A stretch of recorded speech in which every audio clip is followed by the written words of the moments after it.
Kenapa Indonesia itu namanya Indonesia? Siapa yang menamakannya? Apakah nama ini sudah ada sejak zaman dahulu atau ada sejarah panjang di baliknya? Kita akan bahas di sini. Assalamualaikum kawan-kawan, selamat datang kembali di channel aku dan terima kasih sudah klik video ini. Mungkin kalian bertanya-tanya, bagaimana sebenarnya negara kita ini yang mempunyai beribu pulau bisa disebut dengan Indonesia? Nah, kali ini aku akan membahas tentang sejarah terciptanya nama Indonesia, guys. Siapkan posisi terenak kalian dan ini dia ceritanya.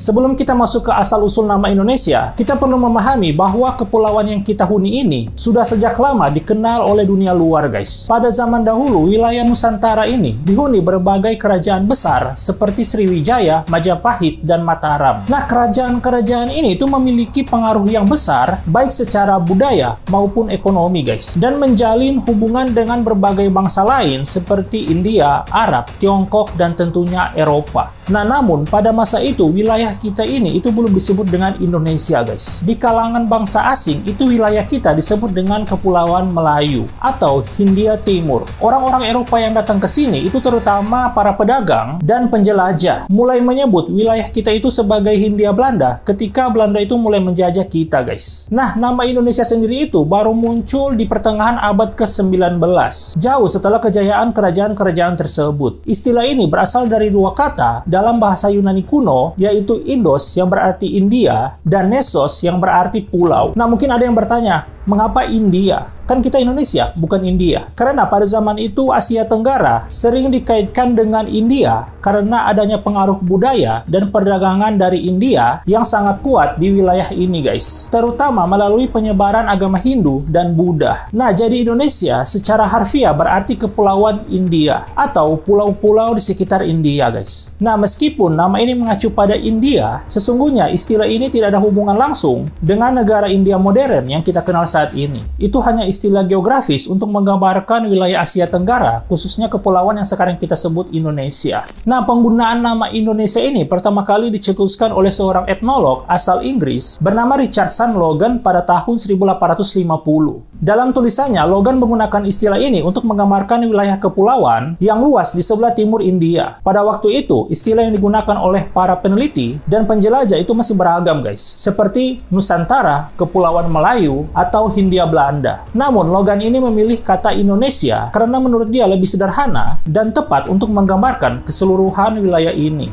Beberapa tahun kemudian, istilah ini diperkuat oleh seorang ahli geografi Jerman, Adolf Bastian, yang memperkenalkan istilah Indonesia melalui karyanya yang berjudul Indonesian oder die Insels des Malaysians Archipel, yang diterbitkan pada tahun 1884. Nah, dalam buku ini, Bastian menggunakan istilah Indonesia untuk mendeskripsikan wilayah kepulauan Asia Tenggara yang terdiri dari ribuan pulau. Karena itu, Adolf Bastian ini sering disebut juga sebagai orang yang mempopulerkan nama Indonesia di kalangan ilmuwan dan masyarakat internasional. Jadi yang menamakan nama Indonesia ini yang pertama kali orang Inggris, bukan orang Indonesia. Aneh ya? Nah, meskipun istilah ini sudah ada sejak abad ke-19, nama Indonesia baru benar-benar menjadi populer di kalangan penduduk lokal pada awal abad ke-20, guys. Hal ini itu tidak lepas dari munculnya pergerakan nasionalis yang mulai bangkit untuk menentang penjajahan Belanda. Nah, salah satu tokoh penting dalam pergerakan nasional yang mulai menggunakan nama Indonesia adalah Ki Hajar Dewantara. Pada tahun 1913, Ki Hajar Dewantara ini mendirikan sebuah organisasi bernama Indonesisch Pers Bureau di Belanda yang bertujuan untuk menyebarkan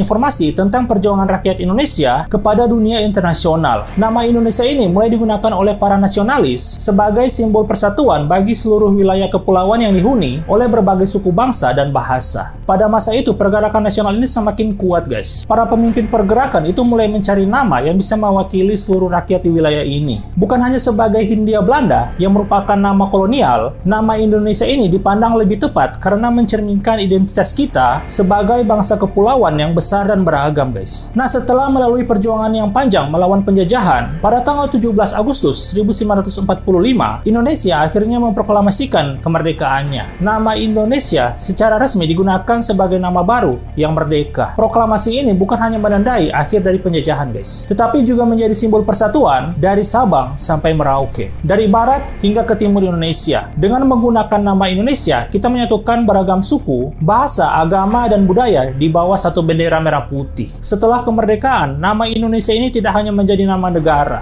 tetapi juga identitas yang sangat kuat bagi seluruh warganya, guys. Meskipun terdiri dari ribuan pulau yang dihuni oleh ratusan suku bangsa dan bahasa, nama Indonesia ini berhasil menjadi perekat bagi keragaman itu, guys. Dan kita tidak juga boleh lupa, sebelum nama ini resmi digunakan, ada berbagai upaya untuk memecah belah bangsa kita, guys. Namun, semangat persatuan selalu menjadi kekuatan utama Indonesia. Sebagai contoh, pada masa perjuangan kemerdekaan, pemuda-pemudi dari berbagai daerah itu berkumpul dalam Kongres Pemuda II pada 28 Oktober tahun 1928 dan mencetuskan Sumpah Pemuda. Mereka bersumpah untuk bertumpah darah yang satu, tanah air Indonesia, berbangsa yang satu, bangsa Indonesia, dan menjunjung bahasa persatuan, bahasa Indonesia. Hal ini menunjukkan betapa pentingnya nama dan identitas sebagai alat pemersatu bangsa, guys. Walaupun negara kita ini masih banyak kekurangan, guys, tapi Indonesia selalu tetap di hati. Nah, sampai di sini dulu videonya. Jangan lupa subscribe untuk mendapatkan video selanjutnya yang akan aku bahas di sini mengenai fakta-fakta yang unik, sejarah negara-negara kita atau negara-negara lain, kasus-kasus yang lagi viral akan dibahas di sini. Terima kasih kawan-kawan sudah menonton dan